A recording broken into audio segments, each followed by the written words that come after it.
നമസ്തേ, പ്രീതാസ് കേരളത്തിലേക്ക് സ്വാഗതം. എല്ലാവരും സുഖമായിരിക്കുന്നു എന്ന് വിശ്വസിക്കുന്നു. ഇന്ന് നമ്മളിവിടെ ഉണ്ടാക്കാൻ പോകുന്നത് എളുപ്പത്തിൽ ഉണ്ടാക്കാൻ പറ്റുന്ന 2 തരം ചമ്മന്തികളാണ്. ചോറിനും ദോശയ്ക്കൊക്കെ പറ്റിയ 2 തരം ചമ്മന്തികളാണ് ഉണ്ടാക്കുന്നത്.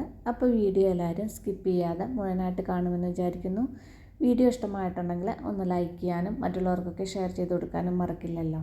സബ്സ്ക്രൈബ് ചെയ്യാത്തവർ ഒന്ന് സബ്സ്ക്രൈബ് ചെയ്യാനും മറക്കല്ലേ. എന്നാൽ ഈ 2 ചമ്മന്തികളും എങ്ങനെയാണ് ഉണ്ടാക്കുന്നത് എന്ന് നോക്കാം. ആദ്യം നമുക്ക് മാങ്ങ വെച്ചിട്ടൊരു ചമ്മന്തി ഉണ്ടാക്കാം. അതിന് വേണ്ടിയിട്ട് ഞാനൊരു മാങ്ങ തൊലിയൊക്കെ ഒന്ന് കളഞ്ഞിട്ട് നന്നായിട്ടൊന്ന് കഴുകി എടുത്തിട്ടുണ്ട്. ഇത് കുറച്ച് ചെനച്ച മാങ്ങയാണ്. ഇതുപോലെ ചെനച്ച മാങ്ങ കൊണ്ട് ചമ്മന്തി ഉണ്ടാക്കുന്നതാണ് കൂടുതൽ നല്ലത്. അപ്പോൾ ഈ മാങ്ങ മുഴുവനായിട്ട് ഞാൻ ചമ്മന്തിയിലേക്ക് എടുക്കുന്നുണ്ട്. നല്ല പുളിയുള്ള മാങ്ങയൊക്കെ ആകുമ്പോൾ, ചെനച്ചതാവുകൊണ്ട് അധികം പുളി ഉണ്ടാവില്ല. നല്ല പുളിയുള്ള മാങ്ങയൊക്കെ ആകുമ്പോൾ ഒരു പകുതി മാങ്ങയൊക്കെ എടുക്കാൻ മതി. ഇതാവുമ്പോൾ നമുക്ക് മുഴുവനായിട്ടും ചമ്മന്തിക്ക് എടുക്കാം. ചമ്മന്തി കൂടുതൽ ഉണ്ടാവുകയും ചെയ്യും. ഇനി ഇതൊന്ന് ചെറുതാക്കിയിട്ട് കട്ട് ചെയ്തെടുത്ത് കൊണ്ടുവരാം. അപ്പോൾ അതാ ഞാൻ കട്ട് ചെയ്തെടുത്തിട്ടുണ്ട്. ഇതേപോലെ ഒന്ന് കട്ട് ചെയ്തെടുക്കുക. ഇനി ചമ്മന്തി അരയ്ക്കാൻ വേണ്ടിയിട്ട് മിക്സിയിൽ ഒരു ചെറിയ ജാർ എടുത്തിട്ട് അതിലേക്കൊരു 5 വറ്റൽമുളക് ഇട്ട് കൊടുക്കുക. ഈ മുളകിന് അധികം എരിവില്ല. ഇനി മുളക് നിങ്ങളുടെ ഇഷ്ടത്തിനനുസരിച്ചിട്ട് എത്ര വേണ്ടെങ്കിൽ എടുത്തോളൂ. ഇനി ഇത് നന്നായിട്ടൊന്ന് പൊടിച്ചെടുക്കുക. കണ്ടില്ലേ, ഇതേപോലൊന്ന് പൊടിച്ചെടുക്കുക. ഒരുപാട് അരയേണ്ട, ഇതുപോലെ ഒന്ന് ചതച്ച് എടുത്താൽ മതി.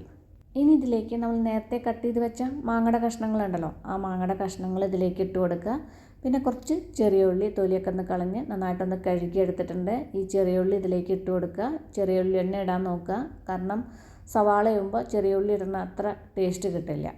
പിന്നെ ഒരു 2 പച്ചമുളകും കൂടി ഇതിലേക്ക് ഇട്ട് കൊടുക്കുക. പച്ചമുളക് ഞാൻ ഒന്ന് പൊട്ടിച്ചിട്ട് ഇതിലേക്ക് ഇട്ട് കൊടുക്കുക. ഇനി ഇതിലേക്ക് കുറച്ച് കറിവേപ്പിലയും കൂടി വേണം. ഞാൻ കുറച്ചധികം കറിവേപ്പില ഇവിടെ കഴുകി വെച്ചിട്ടുണ്ട്. ഇതാണ്ടില്ലേ, ഇതുപോലെ വലിയൊരു പിടിയോളം കറിവേപ്പില ഇതിലേക്ക് ഇട്ട് കൊടുക്കുക. കറിവേപ്പിലയും കൂടി ഇട്ടതിന് ശേഷം ഇതൊന്ന് ചതച്ചെടുക്കുക. ഒരുപാട് നൈസായിട്ട് അരയരുത്, ചതച്ചെടുക്കാനേ പാടുള്ളൂ. ഇതാ കണ്ടില്ലേ, ഇതേപോലെ ഒന്ന് ചതച്ചെടുക്കുക. നമ്മൾ ഉള്ളി ചമ്മന്തിയൊക്കെ ചതച്ചെടുക്കണില്ലേ, അതുപോലെ ഒന്ന് ചതച്ചെടുക്കുക. ഇനി നമുക്കിതൊരു ബൗളിലേക്ക് മാറ്റാം. ഇനി ഇതിൽ നമ്മൾ ഉപ്പ് ചേർത്തിട്ടില്ല. ഈ ചമ്മന്തിയിലേക്ക് ആവശ്യത്തിനുള്ള ഉപ്പ് കൂടി ഇട്ട് കൊടുക്കുക. പിന്നെ ഓപ്ഷണലാണ്, വേണമെന്നുണ്ടെങ്കിൽ മാത്രം ചേർത്താൽ മതി. ചേർത്തില്ലെങ്കിലും കുഴപ്പമില്ല. 1 ടേബിൾ സ്പൂൺ വെളിച്ചെണ്ണയും കൂടി ഇതിലേക്ക് ഒഴിച്ച് കൊടുക്കുന്നുണ്ട്. വെളിച്ചെണ്ണയും കൂടി ഒഴിച്ചതിന് ശേഷം ഇതൊന്ന് നേരെ മിക്സ് ചെയ്തെടുക്കുക. ഇത് കഞ്ഞിയുടെയും ചോറിൻ്റെയൊക്കെ കൂടെ കഴിക്കാൻ അടിപൊളി ടേസ്റ്റാണ്. എൻ്റെ ഫ്രണ്ടിൻ്റെ അമ്മയുടെ റെസിപ്പിയാണത്. ഇനി നമുക്ക് അടുത്ത ചമ്മന്തി ഉണ്ടാക്കാം. അതിന് വേണ്ടിയിട്ട് ഞാനിവിടെ കുറച്ചധികം മല്ലിയില കഴുകിയെടുത്തിട്ടുണ്ട്. കുറച്ച് തേങ്ങ എടുത്തിട്ടുണ്ട്. ഒരു അരമുറിയുടെ 1/4 മുറിയോളം തേങ്ങയുടെ കഷ്ണങ്ങളുണ്ടാവും. പിന്നെ കുറച്ചധികം പച്ചമുളക് എടുത്തിട്ടുണ്ട്. ഈ മുളകിന് അധികം എരിവില്ലാത്തതുകൊണ്ടാണ് കുറച്ചധികം എടുത്തിട്ടുള്ളത്. ഇനി മുളക് നിങ്ങളുടെ ഇഷ്ടത്തിനനുസരിച്ചിട്ട് എത്ര എരിവ് വേണമെങ്കിൽ അതിനനുസരിച്ചിട്ട് എടുത്തോളൂ. ഒരു ചെറിയ 2 കഷ്ണം ഇഞ്ചി എടുത്തിട്ടുണ്ട്. നല്ല നാടൻ ഇഞ്ചിയാണ് എടുത്തിട്ടുള്ളത്. സാധാ ഇഞ്ചി, മറ്റേ ഇഞ്ചിയൊക്കെ ആണെങ്കിൽ കുറച്ച് വലിയൊരു കഷ്ണം എടുത്തോളൂ. ചെറിയൊരു കുരുപ്പുളി, ഒരുപാട് പുളി വേണ്ട, ചെറിയൊരു കുരുപ്പുളി മതി. ഇത് ഞാൻ പുളി ഇല്ലാത്ത ദോശയ്ക്കാണ് ഉണ്ടാക്കുന്നത്, അതുകൊണ്ടാണ് പുളി ചേർക്കുന്നത്. ഇനി നിങ്ങൾക്ക് പുളി ഇല്ലാത്തത് ചട്നി ആണെങ്കിൽ 2 തരത്തിലും അരയ്ക്കാം. ഏതാ നിങ്ങൾക്ക് ഇഷ്ടച്ചാൽ അതിനനുസരിച്ചിട്ട് എടുത്തോളൂ. പുളി ഇട്ടിട്ട് അരയ്ക്കാം, ഇടാതെ അരയ്ക്കാം.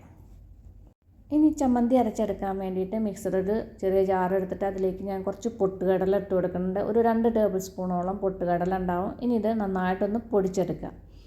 ഇപ്പോൾ ഇതാ നേരെ നല്ല നൈസായിട്ട് പൊടിച്ചെടുത്തിട്ടുണ്ട്. ഇനി ഇതിലേക്ക് നമ്മൾ നേരത്തെ അവിടെ എടുത്ത് വെച്ച പച്ചമുളകുണ്ടല്ലോ, ആ പച്ചമുളകിൻ്റെ ഞെട്ടിയൊക്കെ ഒന്ന് കളഞ്ഞെടുത്തിട്ടുണ്ട്. 1 2 മിക്സിയിൽ കൊള്ളണ്ടേ, അപ്പോൾ ഒരു 2 കട്ട് ചെയ്തിട്ട് ഇതിലേക്ക് ഇട്ട് കൊടുക്കുക.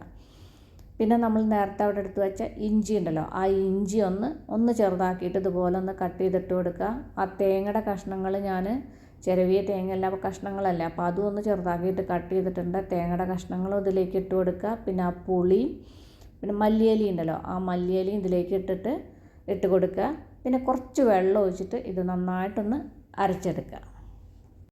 ഇനി ഇതാ ഞാൻ അത്യാവശ്യം വലിയൊരു ബൗൾ എടുത്തിട്ടുണ്ട്. അതിലേക്ക് ഇപ്പോൾ അരച്ച ചമ്മന്തി ഉണ്ടല്ലോ, ഇത് നല്ല നൈസായിട്ട് അരച്ചെടുത്തിട്ടുണ്ട്. ആ ചമ്മന്തി ഇതിലേക്ക് ഒഴിച്ചു കൊടുക്കുക.